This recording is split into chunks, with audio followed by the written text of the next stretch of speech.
So earlier this week, Anthony Albanese came out on a podcast and basically said Peter Dutton has no pathway to victory.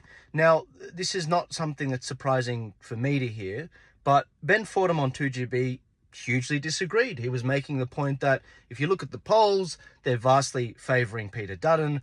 Incumbent governments around the world are being kicked out of office, just like we saw in America. And on top of that, you shouldn't really have that level of arrogance when it comes to the electorate. Look, Ben's absolutely right about that. You shouldn't be saying stupid stuff like that to the electorate. Chances are you're going to be proven wrong. However, incumbent governments around the world are being kicked out. However, we will resemble more what's going on in the UK. Specifically, the Labour Party won in a massive landslide because that's how the system is set up. It tends to lean left. It tends to favour parties in the left wing that way. In Australia, our preferential voting, it tends to flow left. So we're going to have a bit of a problem with that. Now, in terms of is Albo right about the way the electorate is, the way that Peter Dutton has no path to victory, I actually agree with that. And I've been saying this is no surprise to my audience. I've been talking about this since October.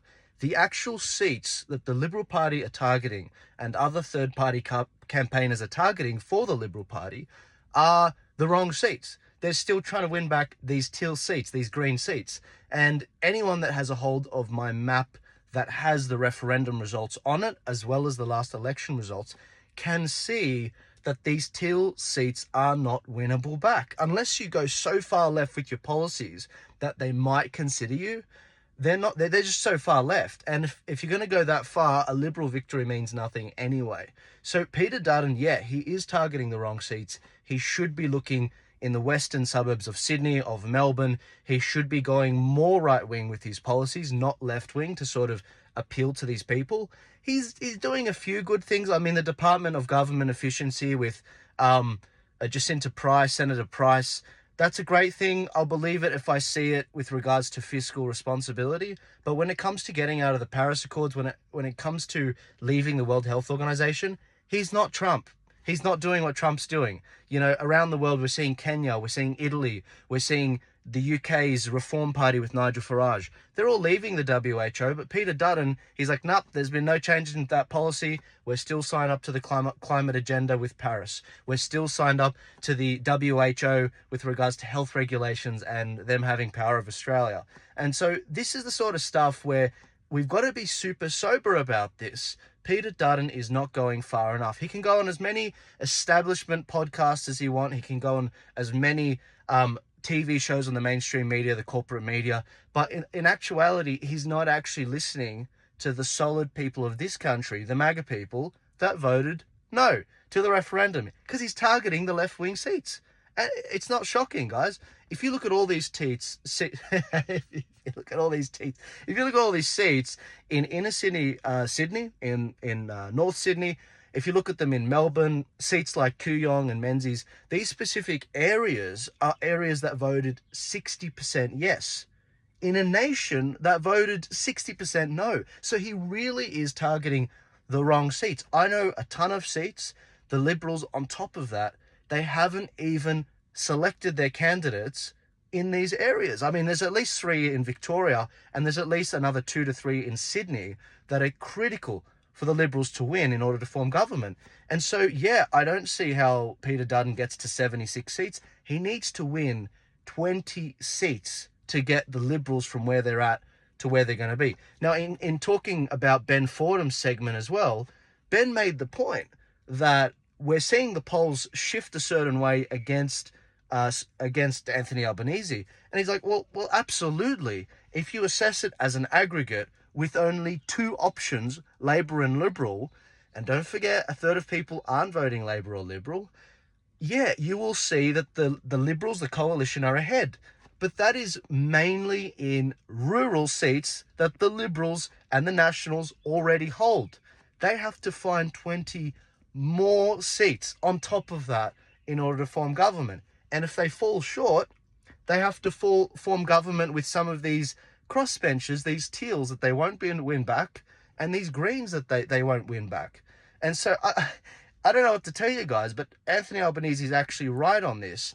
Is he an absolute tool for saying it? Absolutely. him saying it makes it less likely to happen. So I hope he keeps saying this stuff. However, I'm here to give you to you straight, guys. Like, I'm looking at the electorate. I've been saying it since October.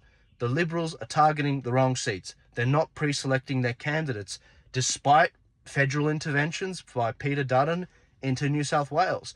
The Liberals need to pull their finger out. The third-party campaigners need to pull their finger out, start targeting the seats that the no voters voted highest in, like Western Sydney, like Western Melbourne. Like, I'm pulling my hair out, guys. I'm losing my hair. And so I'm looking at this situation, and it's like a slow train crash that I'm seeing right now. And I can't help but make these videos and let you know, if a schmuck like me can see it and document it 8 months before the election, how is it these very high-paid consultants for the Liberal Party can't see it? How is it that these third-party campaigners out there can't see it? And so I'm really concerned about this, because I don't want to see an Albo government. Again, I'm not defending Albo. I'm just, pointing out, is there truth to what he's saying? Do we need to re-examine our strategies? Absolutely.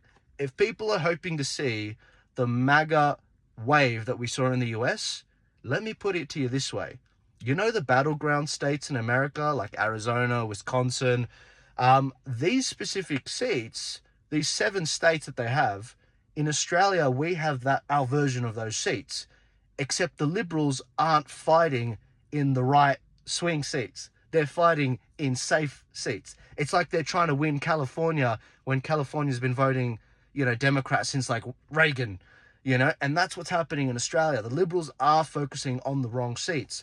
And I'm pointing this out so that because there's still time for them to shift it. They've got at least 3 to 4 months to shift what they're doing, to shift their strategy. However, why would they listen to, a Middle Eastern guy from Western Sydney? I have no idea why, but I can't help but point it out, because maybe, just maybe, if you guys share this video out there, they will actually see that maybe they're actually doing the wrong strategy here. Anyways, full love and respect to Ben Fordham. Love your work, Ben. Ben's doing a cracker job. However, in this situation, I do disagree with him. I do think Albo has actually got a good point with regards to Peter Dutton and the electorate. However, I wouldn't have said it if I was Albo. I think he's just decreased his chances. If you missed that segment from Ben Fordham, here's the full thing.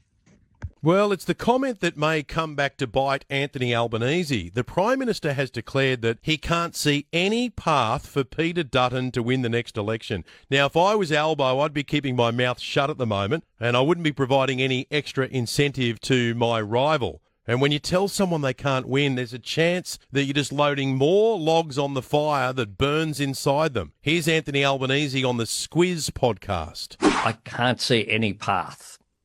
And he was talking about the path to victory. I can't see any path for Peter Dutton to get to the 76 seats that he needs. Well, Prime Minister, you should be looking at the polls, because the polls have been pointing in that direction for over a year now. And if you have a look around the world, incumbent governments are being kicked out everywhere in the United States, the United Kingdom, France, South Africa, Japan. So why does Albo think that he's going to be any different?